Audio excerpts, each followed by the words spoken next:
English మాట్లాడడానికి భయపడుతున్నారా? అయితే మీకోసమే ఈ స్పోకెన్ ఇంగ్లీష్ క్లాసెస్. వెంటనే కాల్ చేసి జాయిన్ అవ్వండి. నమస్తే, welcome back to Suman TV. నేను మీ సంజయ్. ఈరోజు మనతో పాటు ఉన్నారు తెలంగాణ హైకోర్టు అడ్వకేట్ శివకుమార్ చారి గారు. సార్తో మాట్లాడి కొన్ని విషయాలు తెలుసుకుందాం. నమస్తే సార్. సార్, బిఎన్ఎస్ 85 సెక్షన్ గృహహింస చట్టం, ఈ చట్టాన్ని ఉపయోగించుకుని చాలా మంది ఆడవాళ్ళు లబ్ధి పొందుతున్నారు. లబ్ధి అంటే సంథింగ్ వాళ్ళు ఏదైనా ఇబ్బందుల్లో ఉన్నా సరే ఇలాంటి చట్టంతో సంథింగ్ వాళ్ళకి రిలీఫ్ అనేది దొరుకుతుంది. కానీ ఇదే చట్టాన్ని అడ్డుపెట్టుకుని ఎంతో మంది భర్తలపై కక్ష సాధింపులన్నీ చేస్తున్నారు. అండ్ ఇదే తరుణంలో చూసుకుంటే ప్రీవియస్ గా మనం ఇలాంటి సూసైడ్ కేసెస్ ఎన్నో చూసాం. భార్య వేధింపులు తట్టుకోలేక భర్తలు ఆత్మహత్యలు చేసుకున్న సంఘటనలు ఎన్నెన్నో చూసాం. ఇప్పటికీ ఇంకా పెరుగుతూ ఉన్నాయి. ఇలాంటి సందర్భంలో కూడా బిఎన్ఎస్ 85 సెక్షన్ యొక్క తీవ్రతను ఎందుకు తగ్గించట్లేదు? భర్తలకి అంటే మగవారికి కూడా ఇలాంటి చట్టాలు ఎందుకు తీసుకురావట్లేదు అంటారు?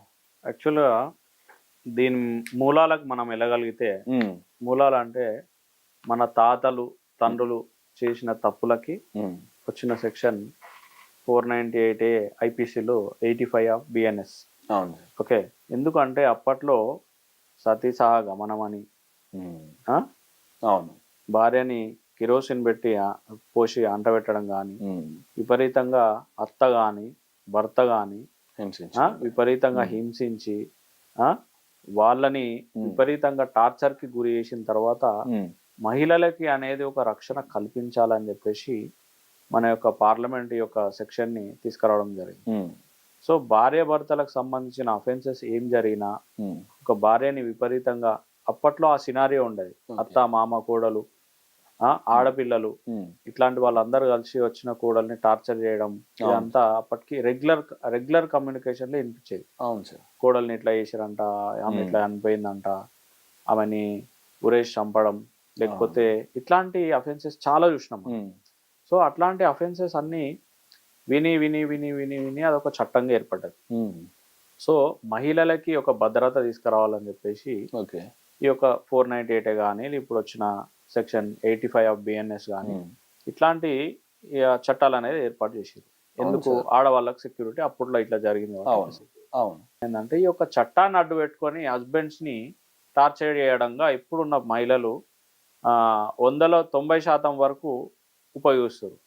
వాళ్ళకు సంబంధించిన ప్రొటెక్షన్ ఇచ్చిన చట్టాన్ని వారు దుర్వినియోగం చేస్తున్నారు. అవును సార్. మిస్యూజ్ చేయడం వల్ల ఈ యొక్క నిజంగా ఎవరైతే బాధపడుతున్నారో హస్బెండ్ ద్వారా కానీ, లేకపోతే అత్తగారి ద్వారా నుంచి ఎవరైతే బాధపడుతున్నారో వాళ్ళకి న్యాయం జరిగే పరిస్థితి లేదు. ఈ దొంగ కంప్లైంట్, ఫాల్స్ కంప్లైంట్స్ ఎవరైతే పెడుతున్నారో, ఈ ఫాల్స్ కంప్లైంట్లు అన్ని నేషనల్ క్రైమ్ బ్యూరో రికార్డ్ అని ఒకటి ఉంటుంది. ఓకే. సో ఈ రికార్డులో ఏమైందంటే ఈ యొక్క 498 అఫెన్సెస్ కానీ, 85 బిఎన్ఎస్ కానీ, ఇట్లాంటి అఫెన్సెస్ అన్ని కూడా 90% వరకు అన్ని ఫేక్ కేసెస్ అని చెప్పేసి ప్రూవ్ అవడం జరిగింది. దాని తర్వాత అంతకుముందు 498 కేసులో హస్బెండ్ ని అరెస్ట్ చేస్తుండే, హస్బెండ్ కానీ అందరినీ, ఫ్యామిలీ ఎవరెవరి మీద కేసు పెడితే అందరినీ అరెస్ట్ చేసి జైలుకు పంపిస్తుండే. సో దాని తర్వాత సుప్రీంకోర్టు నోటీస్లోకి పోయిన తర్వాత సుప్రీంకోర్టు అబ్జర్వేషన్లో ఇవన్నీ ఆల్మోస్ట్ ఫేక్ కేసెస్ అని చెప్పేసి నోటీస్కి వచ్చిన తర్వాత అరెస్టులు తీసేయడం జరిగింది. ఎందుకంటే ఒక ఫ్యామిలీలో ఒక హస్బెండ్ మీద కేసు పెట్టంగానే అరెస్ట్ చేస్తే తర్వాత వాళ్ళు డివోర్స్ పోయే అవకాశం ఉంటుంది. ఎందుకంటే వాళ్ళకి మ్యూచువల్ కమ్యూనికేషన్ అనేది కొలాప్స్ అవ్వడం తోటి వాళ్ళు డివోర్స్ పోవడం జరుగుతుంది.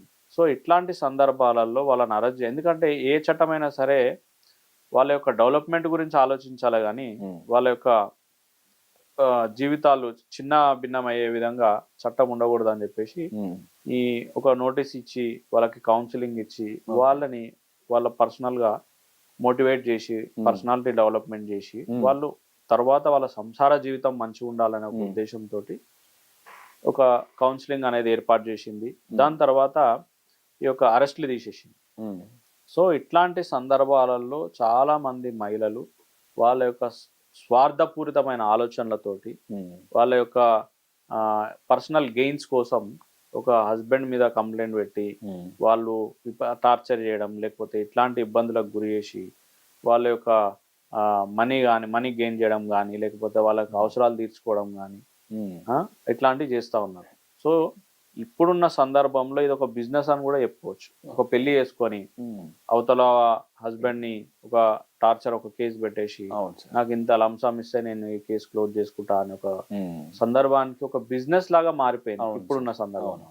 సో సో ఇట్లాంటి చట్టాలు మారాలంటే సెంట్రల్ గవర్నమెంట్ కి మనము ఎట్లాంటి అపీల్స్ కానీ వాళ్ళ రికార్డ్స్ లో ఇట్లాంటి ఫేక్ కేసెస్ అని తెలిసినా కూడా వాళ్ళు ఎందుకు చేంజ్ చేయలేకపోతారు అంటే ఒక అమాయకమైన ఆడపిల్ల ఇట్లాంటి సందర్భాలలో ఒక అత్త కానీ ఒక హస్బెండ్ కానీ లేకపోతే ఇంకెవరైనా సరే వాళ్ళ నుంచి టార్చర్ ఎదుర్కొంటే ఆమెకు న్యాయం చేయలేము.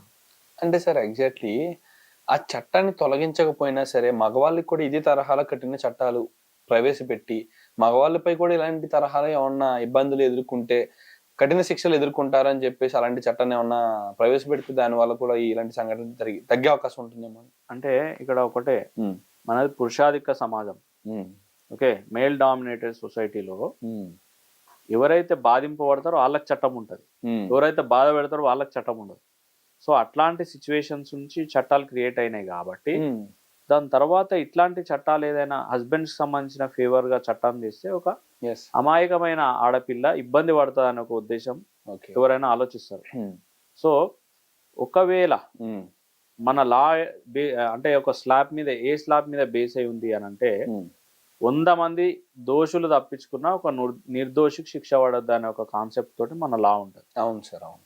సో ఒక అమాయకమైన ఆడపిల్లకి జరిగే అన్యాయం కోసం ఈ యొక్క లా అనేది పనిచేస్తుంది తప్ప ఈ ఫేక్ కేసెస్ గురించి ఈ యొక్క దాని గురించి మన యొక్క చట్టం అనేది మార్చాలంటే చాలా కష్టం అని చెప్పుకోవాలి. మగవాళ్ళకి ఇలాంటి చట్టాలు తీసుకురావడం అనేది అది కూడా దాన్ని కూడా దుర్వినియోగం చేస్తాం అన్న దృష్టిలో ఆలోచిస్తున్నారు సరే, కానీ ఇప్పుడు ఈ ఉన్న చట్టాన్ని దుర్వినియోగం చేస్తున్న ఆడవాళ్ళపై అన్న ఏదన్నా సరైన కఠిన చర్యలు తీసుకుంటే ఈ విధంగా తగ్గే అవకాశాలు ఉంటాయి కదా సార్ క్రైమ్ రేట్. అంటే ఇప్పుడు ఒకవేళ వీళ్ళు ఫేక్ కేసెస్ పెట్టిరు అనుకో, ఆ ఫేక్ కేసెస్ అని చెప్పేసి వీళ్ళు అక్విటల్ అయితే వాళ్ళు కాంపన్సేషన్ ఫైల్ చేసుకోవచ్చు కోర్టులో. పరువు నష్టం కింద నాకు ఇంత నష్టం చేసిందని చెప్పేసి వాళ్ళు ఆ అమ్మాయి పైన కాంపన్సేషన్ 20 లక్షల 30 లక్షల వీళ్ళకి సంబంధించిన ఎంత లాస్ జరిగిందో దాన్ని బిడ్ చేసుకొని వాళ్ళు కాంపన్సేషన్ ఫైల్ చేసుకోవచ్చు. అండ్ ఇంకొకటి సార్, ఇక్కడ కాంపన్సేషన్ అంటున్నారు, పరువు నష్టం దావా కేసు వేసుకోవచ్చు అంటున్నారు భర్త పొజిషన్ ఉన్న వ్యక్తి.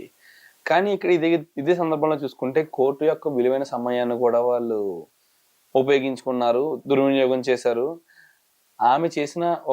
ఆమె సంథింగ్ ఇంటెన్షనల్ గా చేసిన ఒక పనికి లాయర్స్, కోర్టు, ఒక భర్త, తను వెనుకున్న ఎంతో మంది వ్యక్తులు కూడా ఇందులో పడి చెప్పేసి సమయాన్ని పోగొట్టుకున్నారు, కోర్టుల చుట్టూ తిరగాల్సి వస్తుంది, కోర్టు సమయాన్ని కూడా పాడు చేశారు. ఇదే తరహాలో ఆలోచించుకున్నప్పుడు భర్త కేసు ఫైల్ చేయకుండా అలాంటి తప్పుడు కేసులు పెట్టిన వాళ్ళపై కోర్టే సంథింగ్ మోటివ్ గా తీసుకుని శిక్షలు విధించవచ్చు కదా.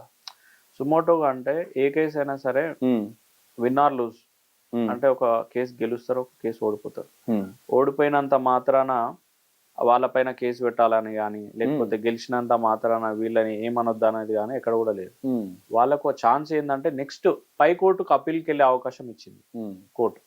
సో పై కోర్టుకు వెళ్ళే అవకాశం ఇచ్చినప్పుడు వాళ్ళు ఆ కేసులో ఓడిపోతే వాళ్ళు అప్పీల్కి వెళ్ళడం కానీ లేకపోతే ఆ కేసులో ఈ యొక్క హస్బెండ్ అక్విటల్ అవుతే నిర్దోషం తేలితే ఆయన ఎంత జరిగిన నష్టానికి లీగల్ కాన్సిక్వెన్సెస్ లో ఎంత అమౌంట్ ఈయన స్పెండ్ చేసిండు, ఈయనకి ఎంత టైం వేస్ట్ అయింది, దీనివల్ల ఎంత నష్టం అయింది అన్ని క్యాలిక్యులేట్ చేసి ఆమె పైన డిఫమేషన్ వేసుకుంటాడు, లేకపోతే కాంపన్సేషన్ ఫైల్ చేస్తాడు. ఫైల్ చేసుకొని ఆ యొక్క అమౌంట్ ని ఆయన కోర్టు ద్వారా పొందడం జరుగుతుంది. సో అట్లా వాళ్ళకి పనిష్మెంట్ ఇచ్చుకోవచ్చు.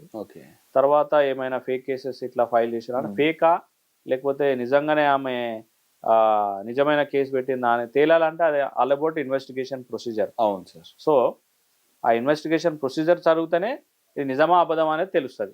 తెలిసిన తర్వాత ఎవరైతే ఇబ్బంది పడ్డారో ఈ కేసు ద్వారా వాళ్ళు కాంపన్సేషన్ ఫైల్ చేసుకొని ఆ యొక్క ఫేక్ కేసెస్ ని ఈ ద్వారా కాంపన్సేషన్ ద్వారా వీళ్ళు లబ్ధి పొందే అవకాశం ఉంటుంది. Absolutely sir. Thank you sir, thank you very much sir. చాలా మంచి ఇన్ఫర్మేషన్ ఇచ్చారు మాకు.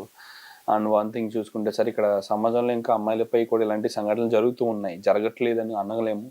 అండ్ అమాయకపు ఆడవాళ్ళు కూడా బలవుతున్న సంఘటనలు చూస్తూ ఉన్నాం. కానీ ఇలాంటి సందర్భంలోనే అమాయకపు భర్తలు కూడా బలవుతున్న సంఘటనలు చూసిన సిచ్యువేషన్స్ చూసాం కాబట్టే ఇలాంటి క్వశ్చన్స్ అనేవి మాలోని చుట్టూ ఉన్న ప్రజల్లోని రేజ్ అవుతూ ఉన్నాయి. భర్తలు కూడా ఇలాంటి చట్టాలు రావాలని చెప్పేసి. భార్య తప్పుడు కేసు పెట్టిందని భయపడాల్సిన అవసరం లేదు. ఒకవేళ తప్పుడు కేసు పెడితే వాళ్ళపై కూడా యాక్షన్స్ తీసుకోవచ్చు అని చెప్తున్నారు మీరు. And absolutely sir, thank you sir, thank you very much. Hi, మొట్టమొదటిసారిగా మన విజయవాడలో క్లాస్ రూమ్ ట్రైనింగ్ అండి, 1 డే క్లాస్ రూమ్ ఎన్విరాన్మెంట్లో ఆఫ్లైన్ వెబినార్ జరగబోతుంది. అండ్ ఇంట్రెస్ట్ ఉన్న పార్టిసిపెంట్స్ ఈ కింద స్క్రోల్ అవుతున్న నెంబర్కి రింగ్ చేసుకొని సీట్ బుక్ చేసుకోండి. దీంట్లో ETFs, index funds and mutual funds మీద completely and hand holding experience మీకు ప్రొవైడ్ చేయబడుతుంది. దీని ద్వారా ఏంటంటే మనం ఎసెట్స్ని స్టాక్ మార్కెట్లో ఎలా మేనేజ్ చేసుకోవాలి, ఎలా గ్రో చేసుకోవాలి, ఎలా ప్రొడక్ట్ చేసుకోవాలో అంటే ప్రాక్టికల్గా నేర్చుకుంటారు. అండ్ మీ ఇప్పటి వరకు మనం ఆన్లైన్లోనే మీరు అటెండ్ అవుతున్నారు. ఇక నుంచి మీరు మన విజయవాడ సిటీలోనే అండ్ లైవ్లో క్లాస్ రూమ్ ఎన్విరాన్మెంట్లో నేర్చుకునే ఛాన్స్ దొరుకుతుంది. కాబట్టి ఇంట్రెస్ట్ ఉన్న పార్టిసిపెంట్స్ కింద స్క్రోల్ అవుతున్న నెంబర్కి పింగ్ చేసి సీటు రిజర్వ్ చేసుకోండి. Thank you.